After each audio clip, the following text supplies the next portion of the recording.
Ed, you ready? Okay. We're on. Okay, good evening. I'd like to call the June 17th, 2021 voting session to order. Please rise for the Pledge of Allegiance. Allegiance to The flag of the United States of America and to the republic for which it stands, one nation, under God, indivisible, with liberty and justice for all.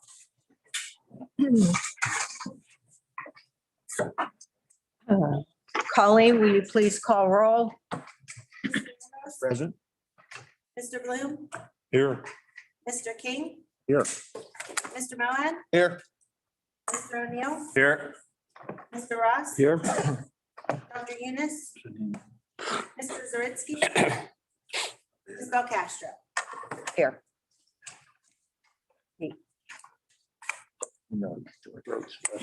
The board met this evening in executive session between approximately 6 p.m. and 7 p.m. To discuss the safety and security plan presented by the superintendent as required by law. It's required each year. Also to discuss the hiring of personnel and receive information from myself in relation to legal matters, as well as receive information from the superintendent without further deliberation. All right, moving along. Public comments on agenda items. Once again, we ask that you come up to the podium if you're going to speak. Agenda items? Is it an agenda item? Hello, my name is Curtis Skelton. I'm from 1700 Indiana Avenue in Manhattan. Just want to address the board with a statement here. I'd ask that you please take the masks off our children and throw them in the trash. They restrict breathing. They are uncomfortable and dehumanizing. They are oppressive. Nobody likes them. Masks are not fun unless it's October, the end of October. That's about it. Children, they cannot be defiant towards the teachers. They cannot tell the school administration no. They must comply and be uncomfortable. Do not want my child going back to school in the fall wear a mask. Not again, not ever. My son will be 7 years old next school year. I want him to have a normal childhood, be able to socialize properly with the other kids. Children look for affirmation and reaction from their peers. This is hard to do if you can't see others. I don't care what the CDC or the state recommends or mandates. I can choose the health decisions for my child. Please let him take the mask off. I appreciate what you guys done because I know what you guys have done last year with keeping the school open and trying to keep everybody safe. Some of the safety measures right now, they kind of look a little silly. My child tells me that in the cafeteria to talk, they look under the table to try to talk to one another. They have to bend down under the table to talk because of the barriers. Kind of funny. Kids did not go to the library at all last year, at least in the primary. Everything was done on tablets. My son, I appreciate technology. He knows how to work an iPad better than I do. I'd still like to see the kids return to the library next year. As parents, we still go to the public library. My son, he used to bring books home from the school library, and I think actual books would be more beneficial than reading off the iPad. Staring at a screen for long periods, not good for anyone. Electronic devices can be addictive. I know I've got a smartphone, and I know I spend more time on it than I should. Top of that, as of now, the coronavirus vaccine is not available for my son because of his age. The vaccines are likely not to become available, or excuse me, the vaccines are likely to become available at some point. I actually demand of this board that you not make the vaccines mandatory for attending school in person. It should not be required for the kids to take the masks off as well. The vaccine is not FDA approved. and only authorized for emergency use. There are no long-term studies. I know people have said this to you before. The new vaccine should not be pushed on children. Everyone should be able to make their own healthcare decisions in consultation with their own healthcare provider. And thank you all for listening to me. Thank you for your comments. And I didn't want to interrupt, but right now we're on the agenda items only. Oh, I apologize. No, That's not a okay. problem. Not a problem. We appreciate your comments. So, So if anybody else has comments on the agenda items, okay, so then you'll if be not, at we'll the, get to the, okay. You don't know, I can't see that.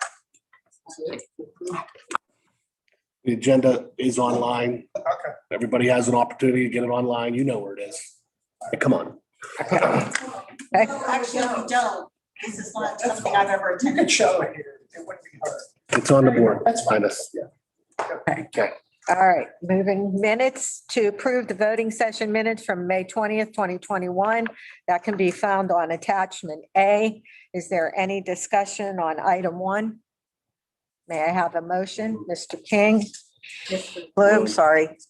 Second by Mr. King. All in favor? Aye. Opposed? Motion carries. Treasurer's report, Mr. King.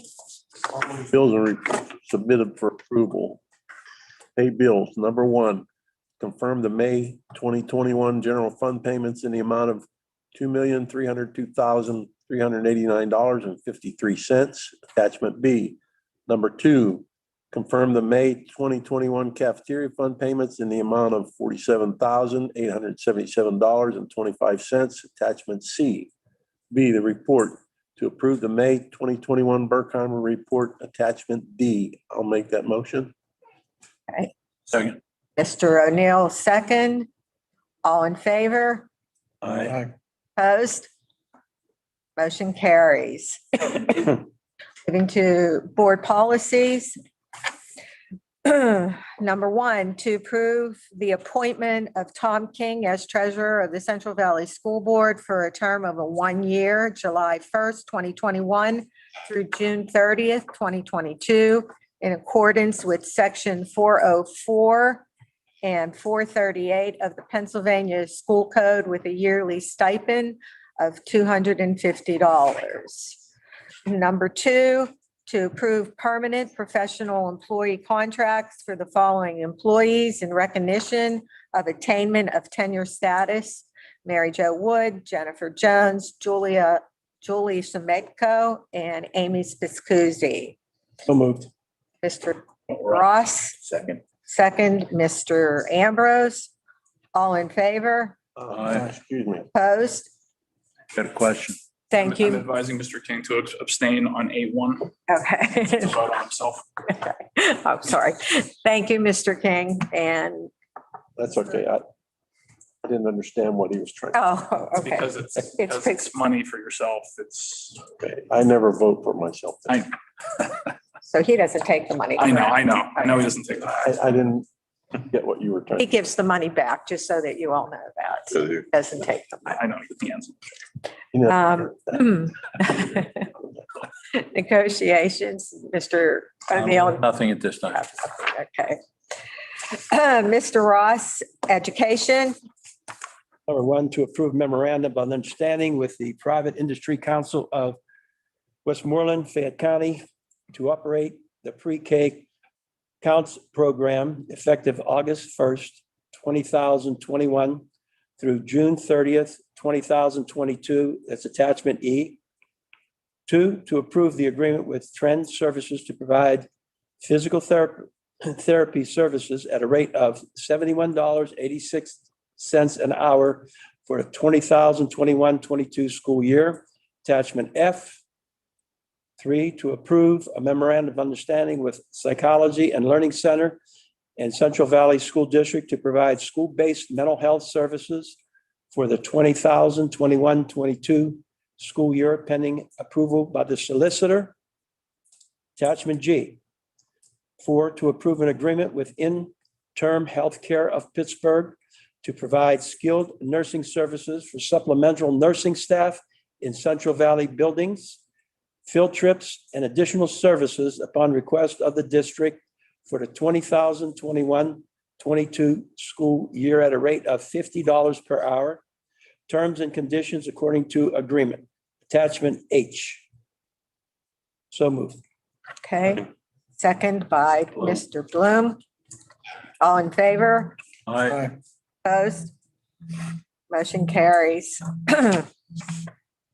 Mr. Moed, technology. One item to approve a 5-year maintenance and support agreement with the Agostino Electronic Services to commence July 1st, 2021 through June 30th, 2026 for a total of $212,975 or $42,595 per year. That is shown on attachment I. I'll move. Okay, and is second, Mr. Ambrose. All in favor? Aye. Opposed? Motion carries. Mr. King, we're back to you with athletics. One, to approve the resignation of Ray Fernandez, head girls softball coach, effective immediately. Number two, to approve the following fall coaching staff and stipends pending receipt, review, and acceptance of all clearances. The left column will be the sport, middle column will be the position, and the right column will be the stipend. I'll read the left column is boys soccer, girls volleyball, girls tennis, cheerleading, girls golf, boys golf, cross country, varsity football, 7th and 8th grade football, middle school girls basketball. I'll make that motion. Okay, Mr. King in motion, second, Mr. Bloom. All in favor? Aye. Opposed? Motion carries. There's nothing under extracurricular activities. And that brings us to building and grounds. There's only one item there, and that is number one, to approve the capital project to-do list of recommendations from the Buildings and Grounds Committee, not to exceed $141,000, and that can be found on attachment J. So moved. Lucky. Okay, and Mr. Moad, Question. question? Those on the, that was on the immediate list to come out of capital improvement money, right? Yes. Well, what we have in capital improvement. Yes. Oh, we have That's that. to come out of the general fund. Right. So did we have a second on that, I did. Mr. Moad? Mr. Moed. All in favor? Aye. Opposed? Motion carries. Mr. Bloom, personnel items. Okay. Number one, to approve the retirement of Suzanne DiPetrino. DP Trantonio. Okay, thank you. It wasn't German. I didn't know how to say it. High school teacher effective June 4th, 2021. It's up on attachment K. Number two, to approve the retirement of Andrea Magdipico, first grade teacher, effective June 4th, 2021, attachment L. Number three, to approve the retirement of Sandra Regal, high school teacher, effective June 4th, 2021, attachment M. Number four, to approve the retirement of Karen Roper, high school teacher, effective June 9th, 2021, attachment N. Number five, to approve the resignation of Madison Paraducci, paraprofessional, effective June 4th, 2021, attachment O. Number six, to approve the addition of Sue Davis, paraprofessional, to the personnel for extended school year ESY, paid by her hourly rate, pending receipt, review, and acceptance of all clearances.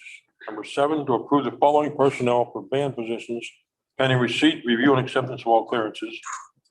Supplemental band, the names were listed in the left column, position in the middle, and a stipend on the right. And then summer positions, same thing, names on the left, position in the center, and stipend on the right. Number eight, to approve an intermittent FMLA request for custodian from June 21st, 2021 to June 17th, 2022. Number nine, to approve Casey Reinstadler as an elementary teacher, step 2 bachelor's degree, in accordance with the CVEA agreement effective August 24th, 2021, any receipt, review, and acceptance of all clearances. Number 10, to approve Emily Gary, the special education teacher, step 2 bachelor's degree, in accordance with the CVEA agreement effective August 24th, 2021, pending receipt, review, and acceptance of all clearances. Number 11, to approve Justine Crawford as a special education teacher, step one, bachelor's degree, in accordance with the CVE agreement effective August 24th, 2021, pending receipt, review, and acceptance of all clearances. And number 12, to approve the resignation of Marisha Huntsman, high school chemistry teacher, effective June 15th, 2021. I so move. Do I have a Second. second? Mr. King? Any questions, discussions? Okay, all in favor? Aye. Opposed? Motion carries. Ambrose, finance. Number one, to approve the adoption of the final general budget for the 2021/2022 school year. This includes revenues of $39,837,960 and expenditures of $39,150,715. Number two, to approve the following supporting taxes/resolutions for the 2021-2022 school year. Real estate, 64.65 mils, local service tax, $5 a person, earned income wage tax, 1%, mercantile retail, 0.75%, mercantile wholesale, 0.5%, real estate transfer, 1.0%. Number three, to approve the appointment of the following as depositories for district funds. Cafeteria fund would be West Banco. B, Student Activities Fund, Central Valley High School, West Banco. Central Valley Middle School, West Banco. Todd Lane, West Banco. Center Grange Primary, West Banco. Number C, Capital Reserve Fund would be Invest S. D, Payroll Account, PNC and Peasloff. E, General Fund, PNC, West Banco, Peasloff, and Invest. Mercantile Fund, West Banco. G, Credit Union of Central Valley School District, Freedom United Federal Credit Union. Number four, to approve Resolution 2021-001, authorizing homestead and farmstead exclusion, real estate tax assessment reductions beginning July 1st, 2021, under the provision of the Homestead Property Exclusion Program Act and the Taxpayer Relief Act.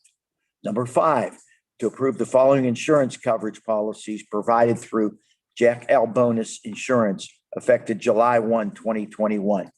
There would be Utica National, which has coverages for commercial, business auto, and umbrella, and the premium is $116,812.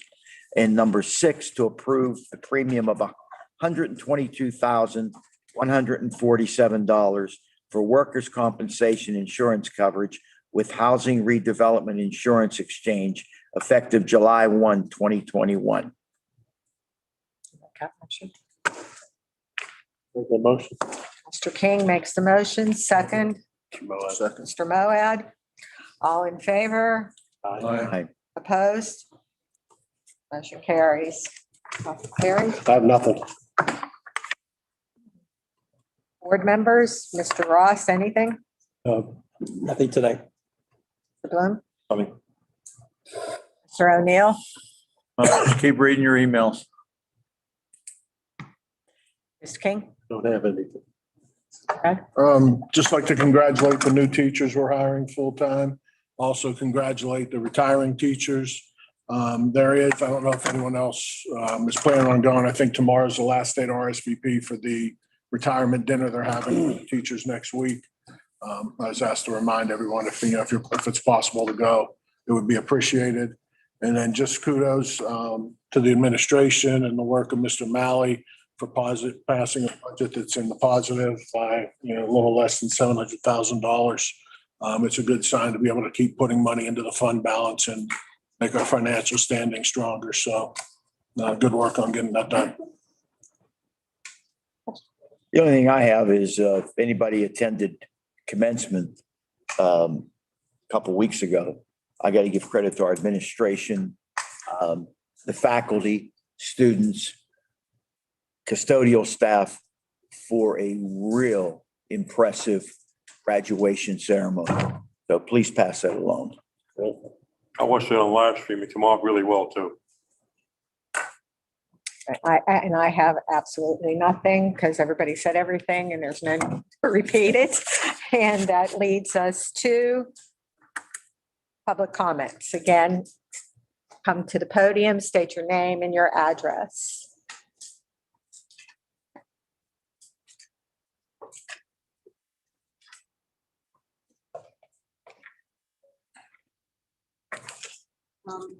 Name is Jeff Dolphins, 100 Indiana Avenue. Excuse me, can you talk just a little bit louder? I'm very sorry. No, it's okay, I'm quiet. Um,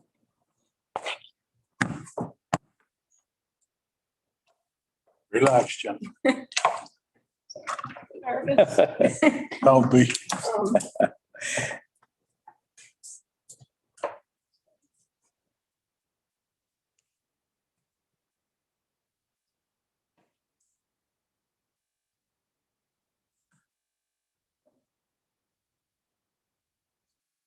I'll try. Okay, today I'm here to address the masking policy. Very sorry.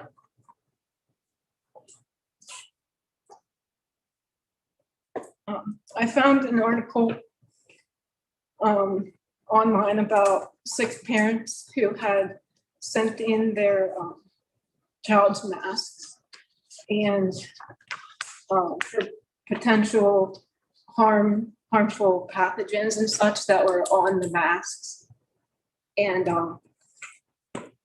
once they submitted it, there were 5 masks that were contaminated with bacteria, parasites, and fungi, including 3 with dangerous, pathogenic, and pneumonia-causing bacteria. Now, you might think these are masks that have been worn for a long time, but within the article, it states that these were either brand new masks or freshly laundered. So they wore it after that fact, and they had these, there are 6 masks that were sent in.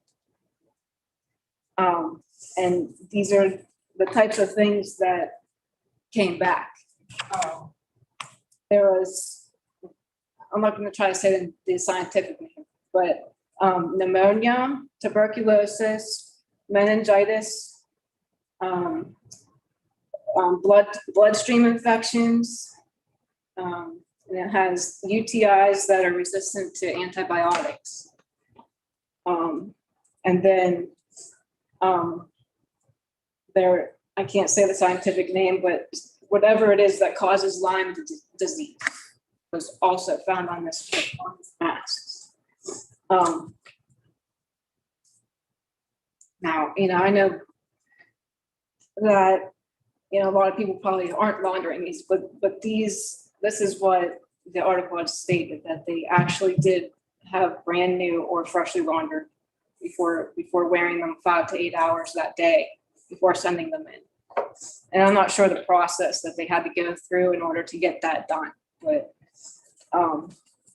anyhow, I just thought that was kind of alarming that these kids are being forced, to wear these masks in school.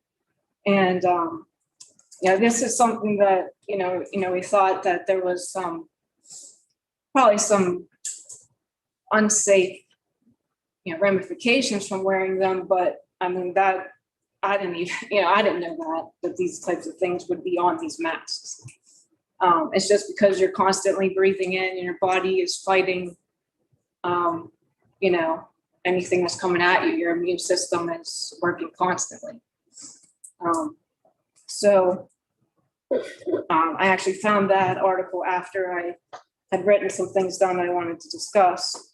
I thought that I should bring that up. So today, obviously, I'm here about the masking policy. During last month's meeting in May, I had watched it on YouTube, and I observed that, on a couple of things. On one hand, discussion about, keeping Central Valley open, which, I think pretty much everyone can agree that that was the best thing. I mean, you talk to other people in other school districts and they're like, what? Your kids get to go to every day? Yeah, they do, and those schools weren't doing that.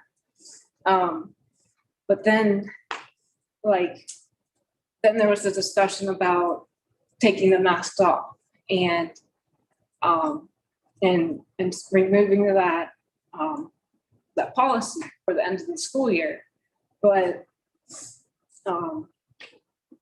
it was we're like, well, the other schools aren't doing it, so we're not going to do it. So I feel like there was kind of we're good here, we're gonna hide here, hide behind the other schools.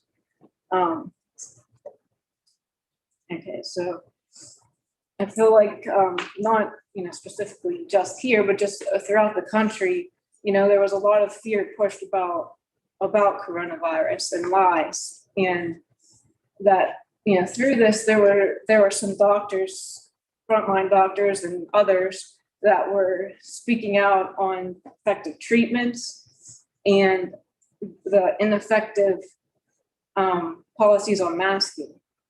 And, the CDC, they have guidelines that PA seems to be following, but they're just recommendations. They're not law. We decide our own healthcare decisions. Even when we go to the doctor, we go there, the doctor might say, Jennifer, you're eating too many donuts, too much pizza, and you need to stop it. Your cholesterol is going up or whatever it is. And I might say, no, I'm not doing that. I like those foods.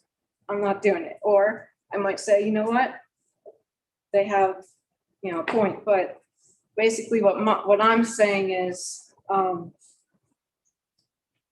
we make those decisions on our own. Even though we do have doctors, we ultimately make our own decisions. June 11th, so just recently, a Florida appeals court, this was in Florida, I understand, but they ruled against mask mandates, stating that Florida's constitutional right to privacy and the right to be let alone. That's what was in there. I think it was Justice or Tannenbaum, or I forget the name of the judge. That led me to look up Pennsylvania's constitution, and in there it has all men are born equally free and independent and have certain inherent and indefeasible rights, among which are those of enjoying and defending life and liberty. Is the main thing right there to me, liberty, of acquiring, possessing, and protecting property and reputation, and of pursuing their own happiness. So, in conclusion, I ask that you end the mask mandate today. And as we are warriors, I ask you to be those warriors that our children need and protect our children's rights. Thank you. Sorry for the.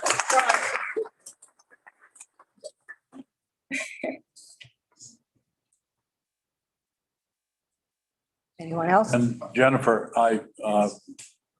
if I might interject, I also saw those articles, and that was in Alachua County in Florida, near Gainesville. Yes. And on the other side of the coin, they did have the best rate in Florida, the best rate of infection in school districts.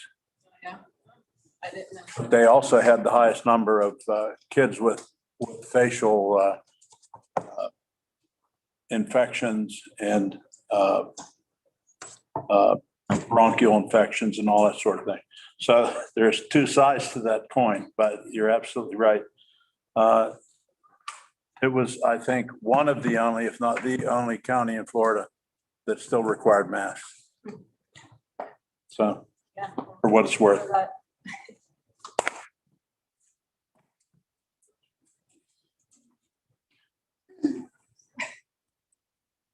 I wasn't going to speak. My name is Barbara Shear. I live at 122 Maple Avenue.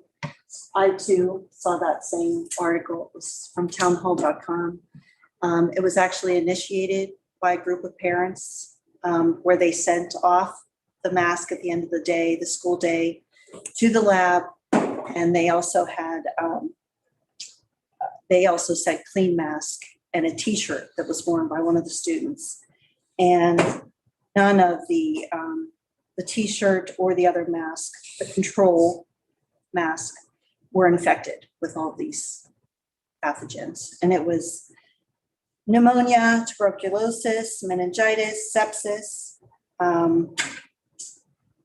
bloodstream infections, meningitis, UTIs, all resistant to antibiotics, food poisoning, Lyme disease, diphtheria, Legionnaire's disease, many staph infections that had a high morbidity rate in them, and sepsis.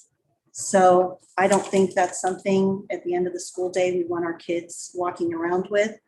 Obviously, those masks are in a moist, warm environment. They're talking, they're breathing, and then they're breathing it all back in again.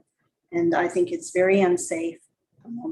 I think that you're looking at teachers who are vaccinated, who have chosen to be vaccinated, and everyone should be safe. It's obviously not something that really is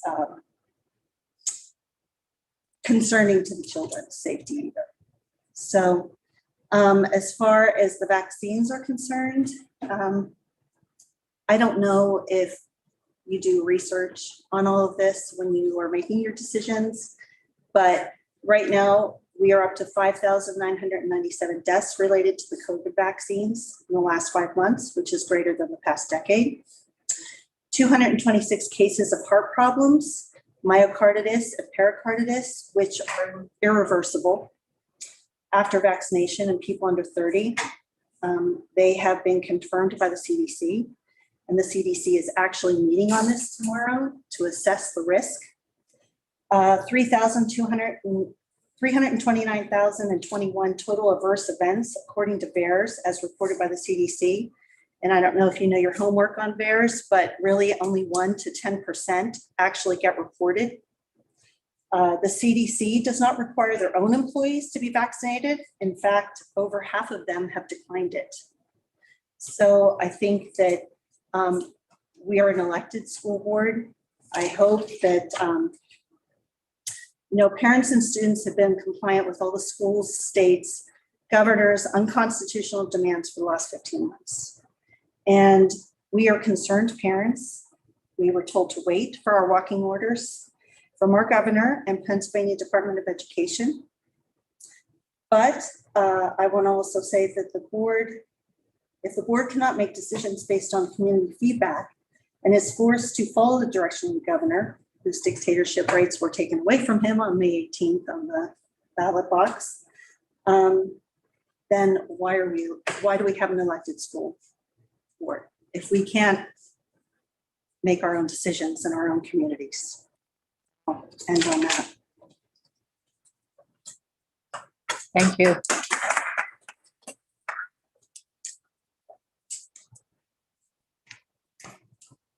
Terry Phillips, Mulberry Lane, Monaca. Just one question. You mentioned you guys met earlier and talked about the health plan. When will any of the information be coming out to the community? That health plan was not related to the health and safety plan. That was a safety plan that's required by the state. It's about physical security of the buildings. So the other plan then that we're talking about for next year. I told you that it'll be public prior to the board meeting in July.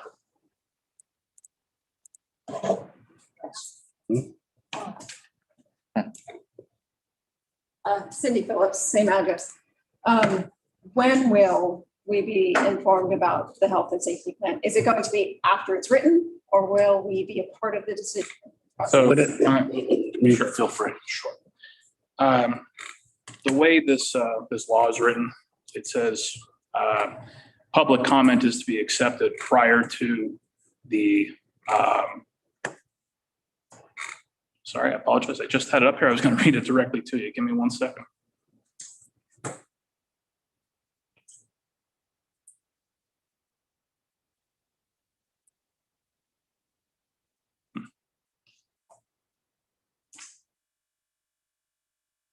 Sorry for some, having a technical difficulty on this iPad.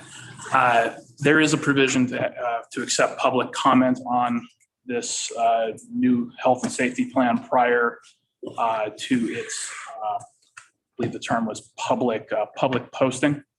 So I imagine that over the next several weeks, the school district will soon place a link on the website or some other avenue for the public to view a template of that is provided by the by PDE and the Federal Department of Education to look at that template and provide any comments you may have prior to the final adoption of that. I'll make sure that there's a this message sent home to the school community, letting them know the health and safety plan is on the website for review, and you'll have ample opportunity to look at it. I'm sorry, I missed the last part of that. I said you'll have opportunity to look at that and provide feedback prior to the voting of that template. Okay, that was my main question. Thank you. Nothing to hide. It's gonna take us time to get it together. I don't think you're hiding. I'm just saying, there's no I just don't want to. attempt not to be transparent with regards to the health and safety. Yeah, just seconding what Barb said, that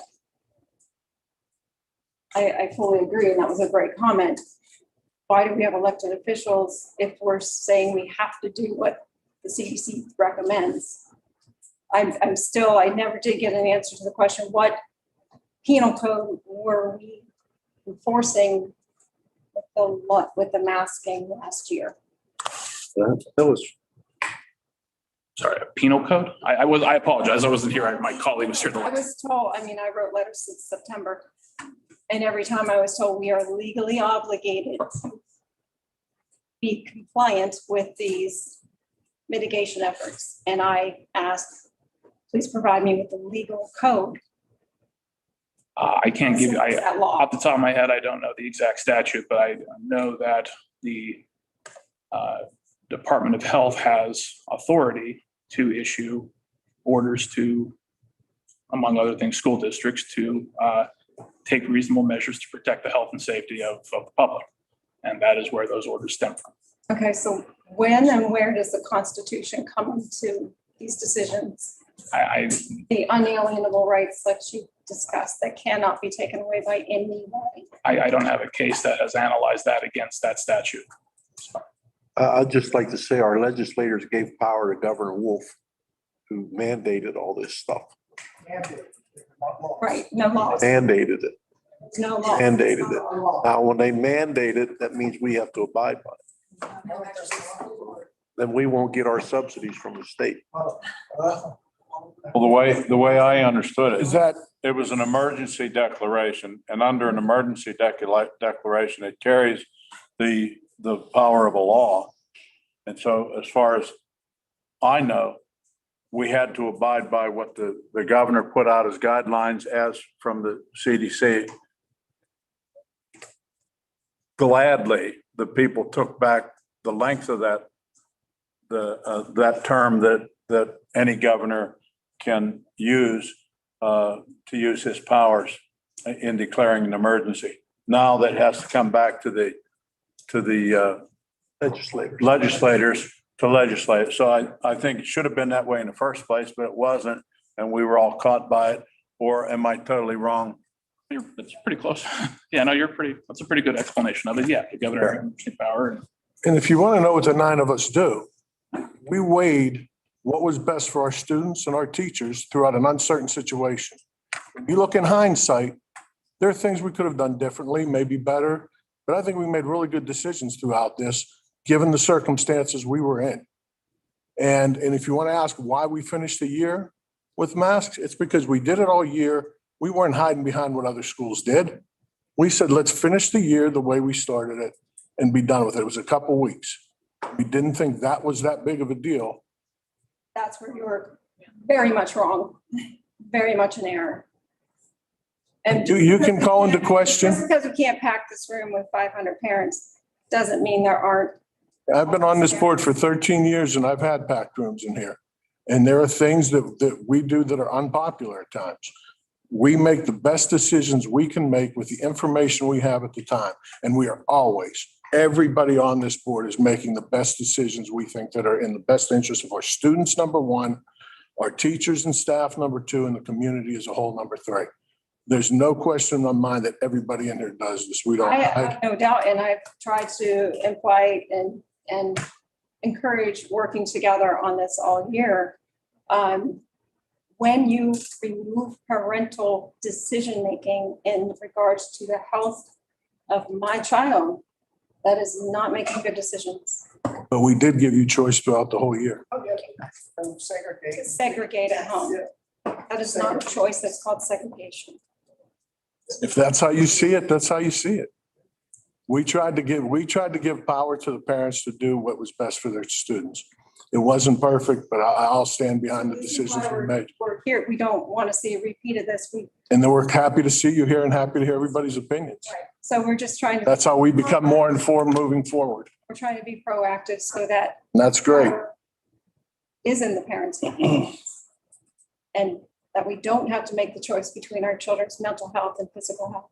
And that's what helps us, having the parents come in and give us opinions or give us emails, send in petitions that you have. It lets us know how the public feels.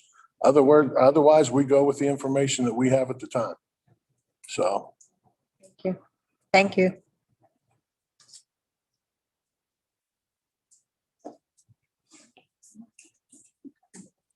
Leah Palladino, Bainbridge Drive. So I'm here again this week, asking for to vote for the following for 2021 to 2022 school year. Masks optional, COVID vaccine optional, and no discrimination or segregation. I've been witnessing that now, between unmasked and masked and unvaccinated and vaccinated. No special privileges for the masked. If they want to stay home, they can stay home. If they want to put 5 masks on, let them put 5 masks on.